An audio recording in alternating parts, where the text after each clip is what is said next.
Vipi kama ukijua kwamba msimamo wako wa kidini uliouweka umejengwa juu ya uongo? Au ni watu wachache walikaa wakabuni, kikundi cha watu wakabuni msimamo, wakautafutia mafungu, wakaufanya kuwa dini, wakaufanya kuwa nguzo, na wewe umeuamini, uko tayari atakufa kwa ajili ya msimamo huo.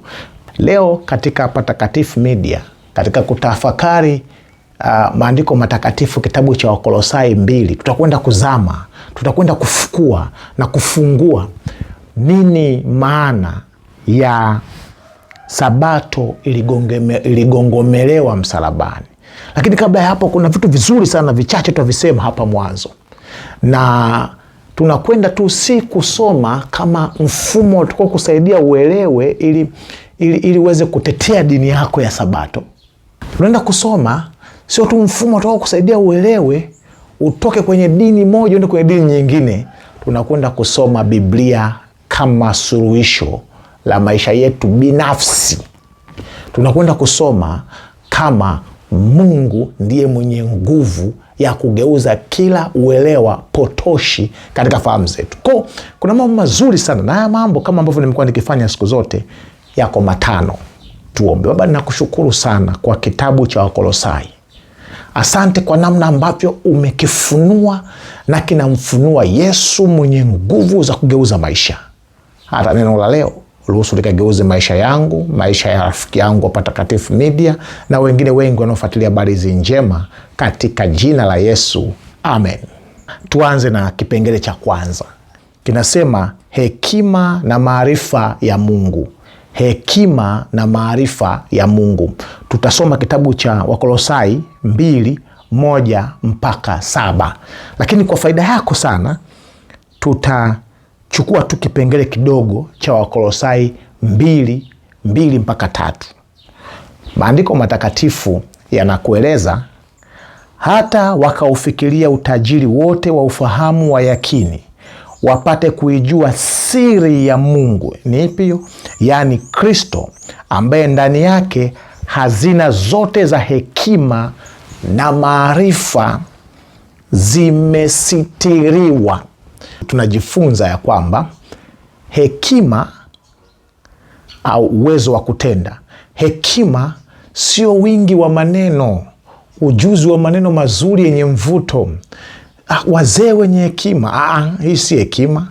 Hekima ni kuunganishwa na Kristo, na Kristo ndio chanzo, msingi, chemchemi iliyojaa maarifa, akili, ujuzi, hekima, ufahamu wa kila namna. Ndio maana Yesu akasema, ninyi ni matawi, mimi ni mzabibu.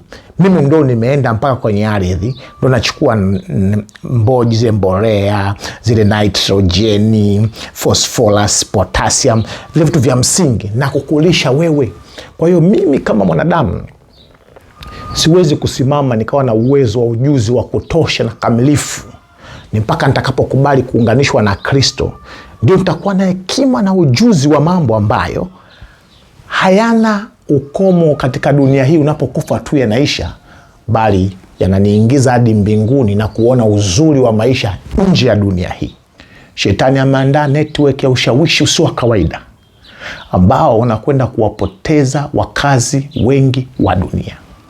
Katika somo hili, mkakati wako ni wewe kuliweka ndani neno la Mungu na kweli zake ziweze kuwa rada ambayo inazisomea mbali sana taarifa za ushawishi sana za kishetani, za uongo, zinazobadilisha na kubomoa akili na kubadilisha mfumo wako wa kufikiri, ili uweze kuwa salama katika Kristo Yesu. Usalama pekee utakao kulinda na upotofu mkubwa wa kishawishi ambao unaendelea katika ulimwengu wa sasa ni kusimika na kuloweka ubongo wako katika karatasi za thamani za neno la Mungu, likatawale na kuwabadili jinsi unavyofikiri, jinsi unavyopenda. Maamuzi yako yote yaathiriwe kabisa. Na hivi ndivyo asemavyo Bwana. Hapo ndipo utakuwa salama. Hapo ndipo utakuwa na uwezo wa kusoma jaribu tangu likiwa liko mbali. Watu wengi tunasoma majaribu yakiwa yameshatuangusha, lakini uwezo wa kuyasomea mbali umekufa kwa sababu umejenga uadui na neno la Mungu. Umekufa kwa sababu umejenga uadui na mazungumzo na Mungu kwa njia ya maombi.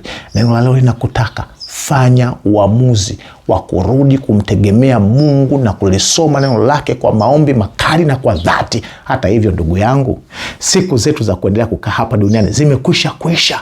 Hivi karibuni anakuja. Utasimama upande gani, mtoto wa Mungu?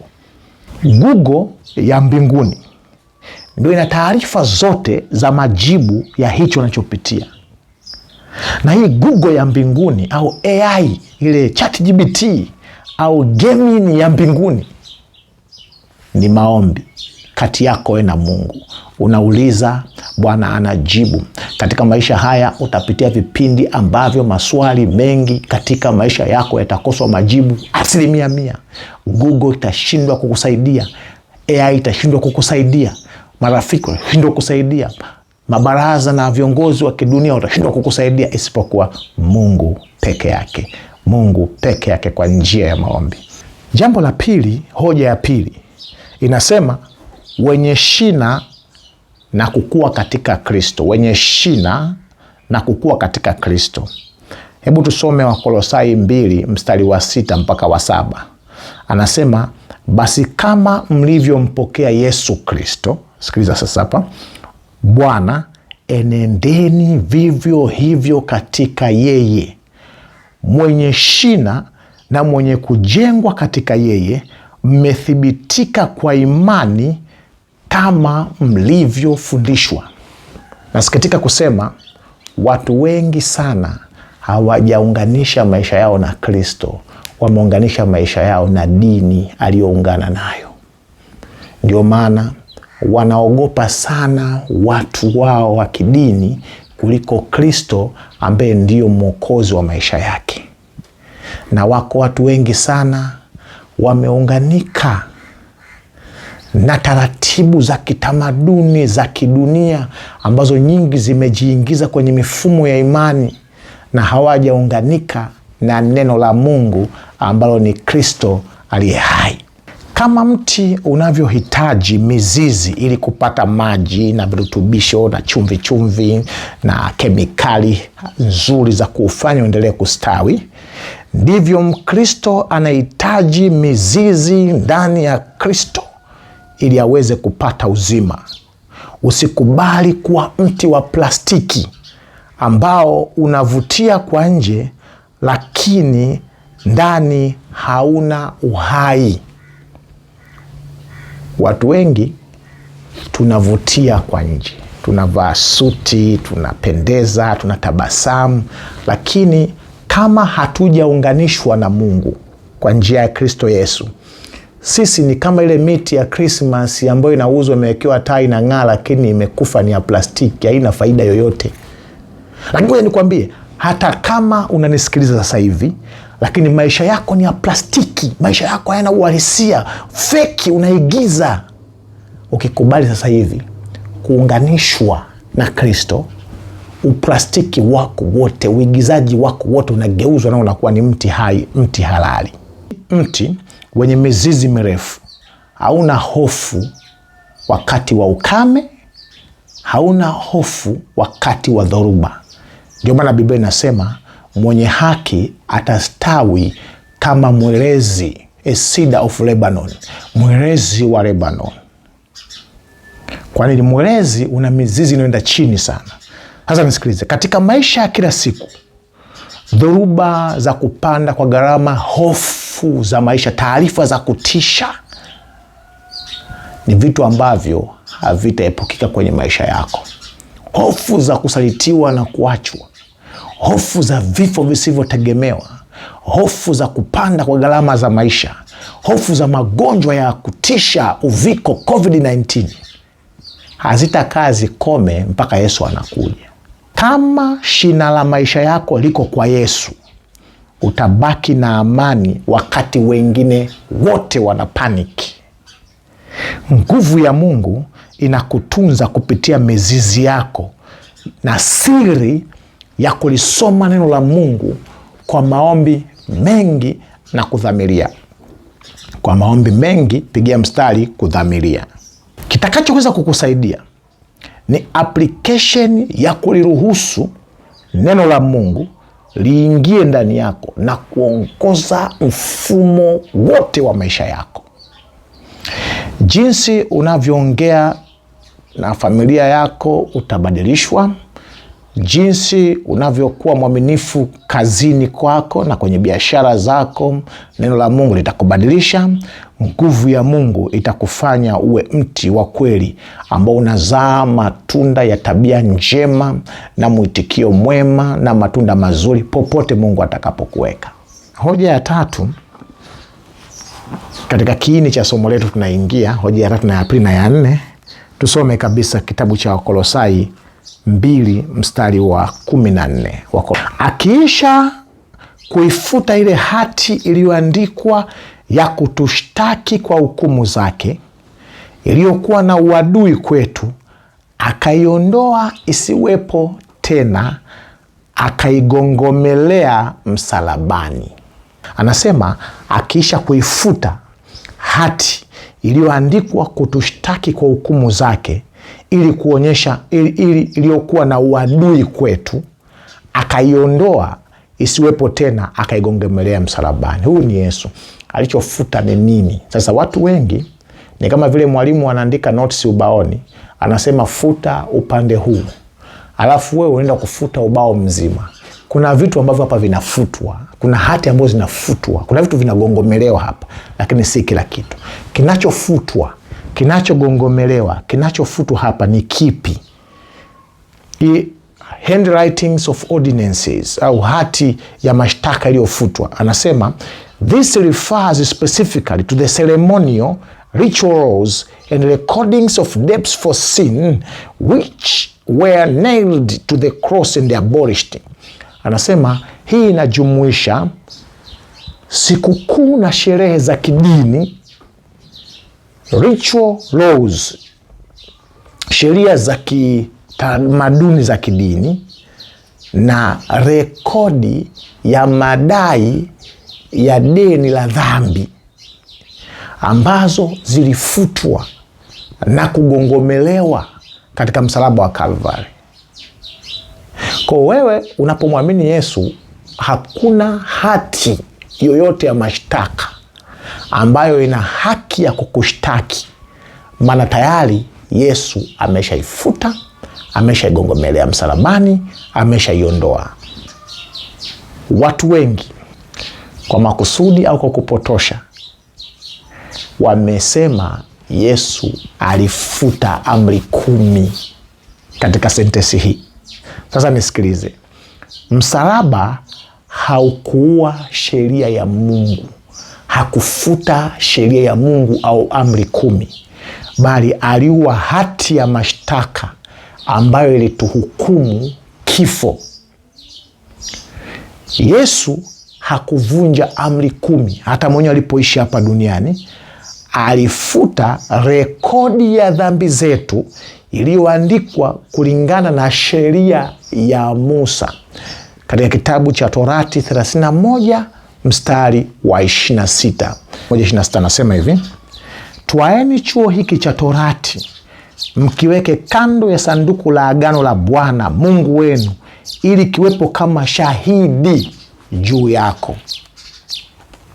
Baada ya kuwa amri 10 zimewekwa ndani ya sanduku la agano, akaandika maelezo mengine mengi ambayo Mungu alimwelekeza, yakawekwa nje au pembeni ya sanduku la agano ambayo ndani yake zilikuwa amri 10 za Mungu. Anasema kikae hapa pembeni kama shahidi. Watu wengi walitenda dhambi, wanatubu, wanaua vimnyama, lakini bado kuna ushahidi unawashtaki. Yesu alipokuja akafuta zile hati za kishahidi zinazotushtaki, hii tuwe na hatia mbele za Mungu, na sisi tukawekwa huru. Lakini hakufuta amri 10, maana amri 10 ni nakala ya tabia ya Mungu ya upendo, ya 1 mpaka ya 4, mpende Bwana Mungu wako kwa moyo wako wote. Ya 5 mpaka ya 10, mpende jirani yako kwa moyo wako wote. Muhtasari wa zile amri 10. Naomba nizungumzie sasa, ina maana gani kwenye maisha yako ya kila siku kufutwa kwa rekodi hii chafu. Shetani ni mshtaki wa ndugu zetu, anaitwa accuser of brethren, ni mshtaki wa ndugu zetu. Kila siku anatukumbusha makosa ya dhamani ambayo tuliwahi kuyafanya ili atuvunje moyo, tushindwe kumwomba Mungu. Unaposimama kufungua Biblia unakumbushwa lidude ambalo uliwahi kulifanya, nguvu inaisha. Unapopanga kwenda kanisani unakumbuka uchafu uliwahi kufanya, nguvu zinakuishia. Simama mbele za msalaba wa Kristo. Nataka nikutie moyo rafiki yangu, haijalishi umewahi kufanya nini. Nataka nikutie moyo unaposimama mbele ya msalaba wa Kristo, kisha tangaza, orodha ya mashtaka yangu yote imeshafutwa na damu ya Yesu. Kwa nini? Unapotubu kwa jina la Yesu, jina na damu yake ndio ina nguvu ya kufuta orodha zote za makosa, hatia, dhambi. Umewahi kutoa mimba, umewahi kuua, umewahi kuiba, fisadi, umeroga, unatembea na irizi. Utakapoamua leo naanza upya, hati ya mashtaka yako inakuwa imefutwa. Sio siku hiyo, miaka 2000 iliyopita katika msalaba wa Kalvari. Kila nguvu ya giza, kila laana ya ukoo, kila generational causes, zile laana za kigeneration, za kizazi na kizazi, hazina nguvu juu yako tena. Nguvu ya Mungu imekupa VIP status mbele za Bwana.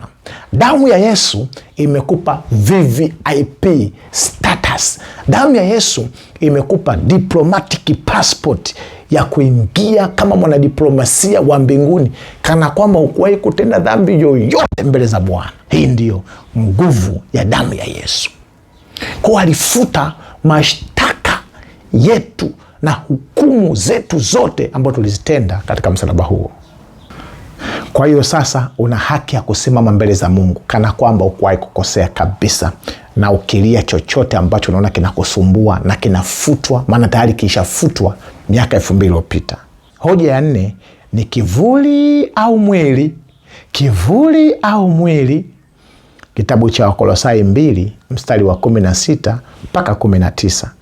Mtu asiwahukumu ninyi kwa vyakula au vinywaji au kwa sababu ya sikukuu ya mwandamo wa mwezi au Sabato. Mambo hayo ni kivuli cha mambo yajayo. Maana yake ni nini? Jibu analitoa mwenyewe mstari wa 17, kwa sababu mambo hayo ni kivuli cha mambo yajayo. Sasa hapa unatakiwa uelewe vitu vifuatavyo. Katika Agano la Kale kuna maelekezo mengi sana ambayo mambo hayo yalilenga tukio la kuja kwa Yesu.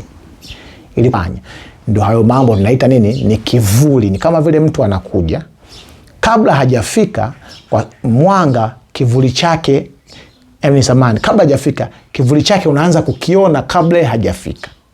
Hasa Agano la Kale limejaa vitu ambavyo vingine ni vivuli vya ujio wa Yesu.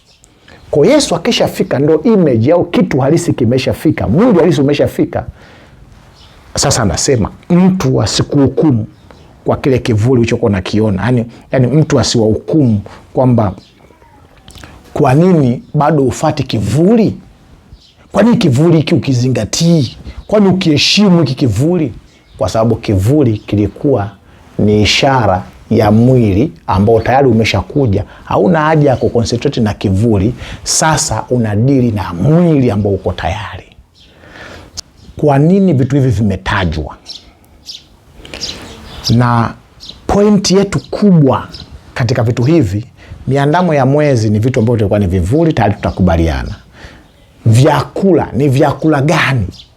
Si kila chakula kinazungumziwa hapa. Chakula kinachozungumziwa hapa na vinywaji vinavyozungumziwa hapa ni vinywaji vya kidesturi ya kidini ambavyo vilikuwa vinanywewa katika sikukuu ya kidini kama sehemu ya tukio la kiroho ambalo kwa tukio hilo lilikuwa ni kivuli cha ujio wa Yesu. Ndio maana akasema mimi ndiye huo mkate wa uzima. Acha kula mikate ile, sasa hivi mkate ni mimi, aulaye mwili wangu. Vinywaji, mtu aniaminie mimi, maji yatatiririka ndani yake. Ni Biblia hapa alipoandika neno sabato, Sabbaths ni sabato kwa maana ya wingi.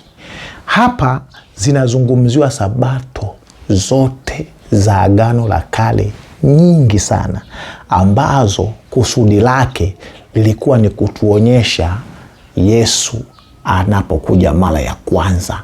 Na maelezo mengi ya sabato hizi yanapatikana kwenye makablasha na hati ambazo ziliwekwa nje ya sanduku la agano, isipokuwa sabato moja tu ya siku ya saba ambayo iliwekwa ndani ya sanduku la agano. Hii haina uhusiano na sabato hizi nyingine nyingi ambazo Paulo anazizungumzia hapa. Kwa nini? Sabato ya siku ya saba ilikuwa ni ukumbusho kati ya Mungu na mwanadamu. Ni maelezo ya sabato yanarudisha kwamba aliyekuumba ni nani, sifa yake ni nini na kwa nini. Maelezo ya sabato hizi nyingine nyingi sana ambazo hadi sikukuu za Yom HaKippur, sikukuu ya siku ya upatanisho, Day of Atonement, ilikuwa ni kama sabato yenyewe. Haya yalikuwa ni mfano wa mambo yajayo. Alafu hii sabato ambayo inasisitizwa, sabato ya kweli ya siku ya saba, ilikuwa ni ukumbusho wa yaliyopita. Hasa ambazo wamesema ziligongomelewa msalabani na zikapita na hazifai, ni listi ya zile zote ambazo zilikuwa zinawakilisha kwa mambo yajayo. Lakini hii ya kwenye amri 10 haina uhusiano kabisa na hiki kinachozungumzwa hapa. Paulo anapingana na vivuli, sabato za sikukuu. Moja wapo ni kudokeze kamoja tu, ka sabato kamoja, ziko nyingi kwenye Biblia. Walawi 23:32 inazungumziwa hapo sabato moja wapo. Na sio sabato ya siku ya saba ambayo ilikuwepo tangu Edeni. Na ndio Yesu anasema sabato iliwekwa kwa ajili ya mwanadamu na si mwanadamu kwa ajili ya sabato. Iliwekwa wapi na lini? Iliwekwa katika kitabu cha Mwanzo 1:2 hapo, wakati Mungu anaumba, na hakukuwa na dhambi, kwa hakukuwa na mambo ya vivuli. Ilikuwa ni kitu safi ambacho dhambi ilikuja imeleta mambo mengi haya tunaona sasa.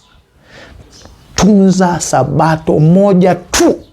Anasema ikumbuke siku ya sabato, itakase siku tafakari, kwa sababu siku 6 Mungu alifanya mbingu na nchi na vyote vilivyomo. Ikumbuke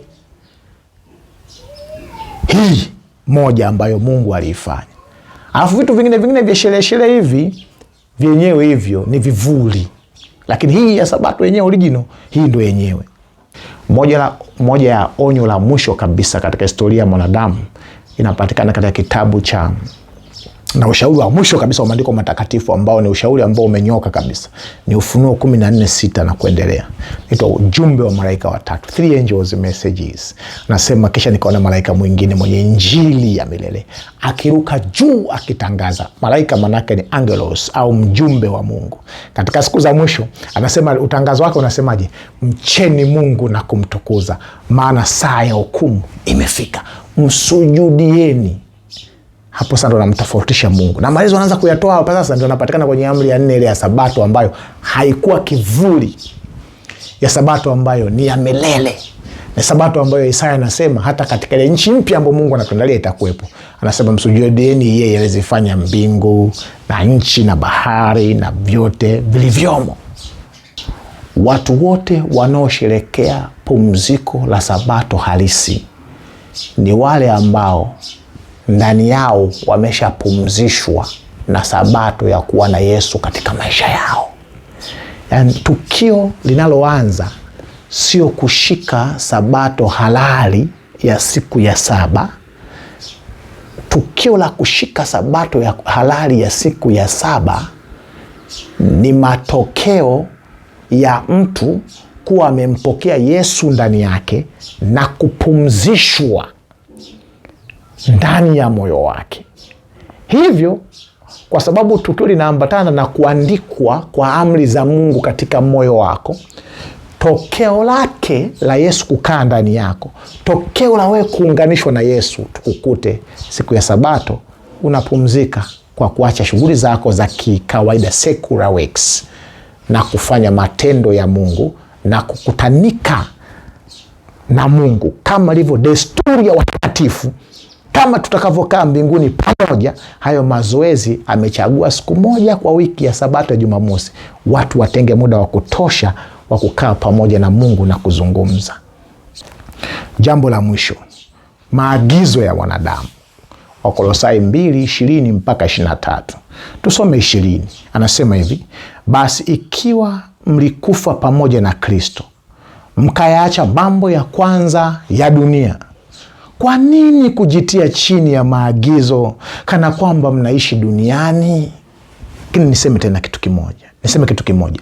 Maagizo ya wanadamu yanauchosha mwili. Unakuta mpaka mtu misuli imevimba kwa sababu unafuata maagizo ya wanadamu. Mungu akatupa Sabato, ukatengeneza maagizo mengine ya wanadamu ambayo yanaunganishwa kwenye mapokeo huko ya mashtaka. Ili uonekane mtakatifu kwa dunia ya sasa, ni pale utakapoonekana unakubaliana na maelekezo ya wanadamu. Utakubaliana na watu walikaa tu kwenye ofisi fulani wakaandika kamuongozo au kitu fulani kakuwasaidia kwenye mambo yao. Tena maelekezo hayo yawezekana yanapingana kabisa na maagizo ya Mungu. Ukifuata unaonekana kwa kweli wewe Bwana ni mtu mwema sana. Wewe ndo mtakatifu. Ndo umekamilika kweli kweli. Taratibu tunaondolewa kwenye imani katika neno la Mungu. Tunaingizwa imani kwenye maagizo, kwenye matamko na maelekezo ya kibinadamu. Nguvu ya Mungu inayobadilisha moyo na maisha ipo katika neno la Mungu. Unaacha mabaya kwa sababu unampenda Mungu, sio kwa sababu unaogopa sheria za watu. Ukitenda dhambi unamkosea Mungu, ukosei mtu. Ukifanya mabaya unamkosea Mungu, umkosei mtu. Unaacha dhambi na mabaya kwa sababu unajua ulimkosea Mungu. Watu wengi wamejikuta leo ni watakatifu sana mbele za macho ya watu, lakini mbele za Mungu, ondokeni kwangu siwajui ninyi kamwe. Nikwambie mpendwa, ili uweze kuwa salama katika siku za mwisho, chagua kutafuta hivi Mungu anataka nini na huwa hataki nini.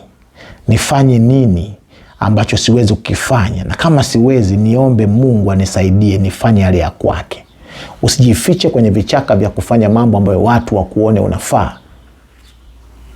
Kwa nini usiamue leo kusema pamoja na kitabu cha Ufunuo, ujumbe wa malaika ule wa kwanza, kwamba nami nimechagua kumcha Mungu na kumtukuza.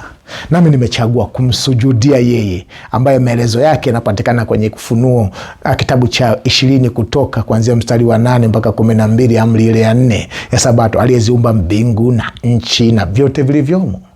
Kwa nini usiamue na wewe kusema Mungu nisaidie nipate kuishi sawa sawa na neno lako. Hilo neno linilinde, neno linipe hekima. Kama leo umeamua kusema Baba yangu wa mbinguni, ninaungana na Yesu Kristo ili hekima zote na ujuzi wote na ufahamu wote na nguvu zote na uwezo wote ulio katika Kristo uwe sehemu ya maisha yangu. Niuone kwenye biashara, kwenye familia, niuone kwenye masomo, niuone kwenye ujenzi, niuone kwenye afya, kwenye kila eneo la maisha yangu. Kama umeamua hivyo, Mungu akutendee na kukufanyia. Na kama unampenda Yesu na unataka Yesu awe ndio kila kitu kwenye maisha yako, andika hapo chini comment, Yesu nakupenda. Tuombe. Baba, ninakushukuru kwa neno la leo, lakini nakushukuru kwa namna ambavyo mtoto wako amelielewa. Ninamuombea sasa Bwana, aungane na Kristo, aunganishe maisha yako na wewe. Kama kuna upungufu wowote wa hekima, Bwana achilia hekima za viwango vya juu visivyo vya kawaida kwenye maisha yake.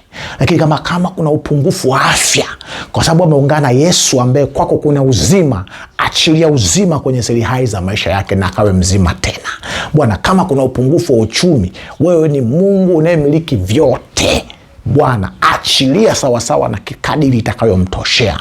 Kama kwake kuna upungufu wa amani, wewe ni a king of peace, mfalme wa amani. Achilia amani ndani yake kwa viwango visivyo vya kawaida. Bwana, kama kwake kuna upungufu wa ujasiri, wewe ni simba wa kabila la Yuda. Achilia ndani yake ujasiri na uthubutu sio wa kawaida kwenye kila eneo la maisha yake. Ninamwombea Mungu wa mbinguni, dunia ilipofika kuna hatari na vita na tetesi na sintofahamu na emergency nyingi sana, Bwana muhifadhi mpaka siku utakapokuja kumchukua mara ya pili, katika jina la Yesu, amen. Mungu akubariki. Karibu tena.